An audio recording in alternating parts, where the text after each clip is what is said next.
Alexander the great کا قصہ۔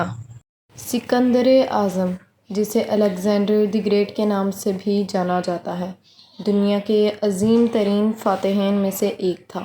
اس کی فتوحات کی داستانوں میں ایک مشہور واقعہ ہے جب اس نے ہندوستان پر حملہ کیا۔ یہ 326 قبل مسیح کی بات ہے جب سکندر نے ہندوستان کا رخ کیا۔ اس وقت ہندوستان کی سرحد پر واقع سلطنتوں میں سے ایک بڑی ریاست کا راجا پورس تھا۔ پورس ایک بہادر اور عظیم الشان حکمران تھا جس نے سکندر کے ساتھ مقابلہ کرنے کا فیصلہ کیا۔ اس کے ساتھ ہی اس نے اپنی فوج کو تیار کیا اور جہلم کے کنارے سکندر کی فوج کا سامنا کرنے کے لیے تیار ہو گیا۔ سکندر اور پورس کے درمیان جہلم کے کنارے ایک عظیم معرکہ ہوا۔ پورس کی فوج میں ہاتھیوں کی بڑی تعداد تھی جو اس وقت کے جنگوں میں ایک نئی اور خوفناک حکمت عملی سمجھی جاتی تھی۔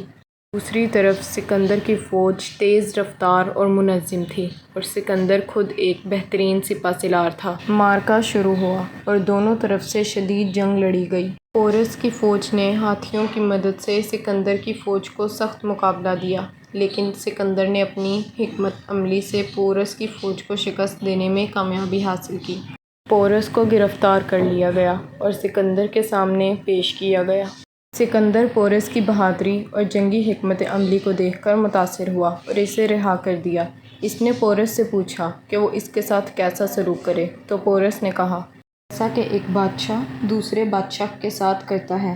سکندر نے پورس کی اس بات کو بہت سراہا اور اسے اس کی ریاست واپس کر دی۔ اس کے علاوہ اس نے پورس کے ساتھ دوستی کا رشتہ قائم کیا اور اسے اپنے اتحادیوں میں شامل کیا۔ یہ واقعہ سکندر کی عظمت اور اس کے دشمنوں کے ساتھ اس کے انسانیت پسندانہ رویے کی ایک مثال ہے۔ اس نے دنیا کو دکھایا کہ حقیقی عظمت صرف فتوحات میں نہیں بلکہ انسانیت، عزت اور احترام میں بھی ہے۔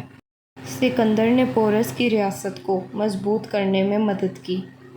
ان دونوں حکمرانوں نے امن اور دوستی کا ایک نیا باب شروع کیا۔ اس واقعے کے بعد سکندر نے اپنی فتوحات کا سلسلہ جاری رکھا، لیکن ہندوستان میں اس کی مزید پیش قدمی مشکل ہو گئی کیونکہ اس کی فوج میں تھکاوٹ اور مایوسی بڑھنے لگی تھی۔ آخر کار سکندر نے ہندوستان سے واپسی کا فیصلہ کیا اور اپنے وطن مقدونیہ کی طرف روانہ ہو گیا، جہاں وہ اپنے عظیم کارناموں کی داستانیں چھوڑ گیا۔ سکندر کی زندگی کا یہ واقعہ ہمیں یہ سبق دیتا ہے کہ ایک عظیم فاتح کے ساتھ ساتھ ایک عظیم انسان بننا بھی ضروری ہے۔ دشمنوں کے ساتھ بھی عزت اور احترام کا برتاؤ کرنا ہی حقیقی عظمت کی نشانی ہے۔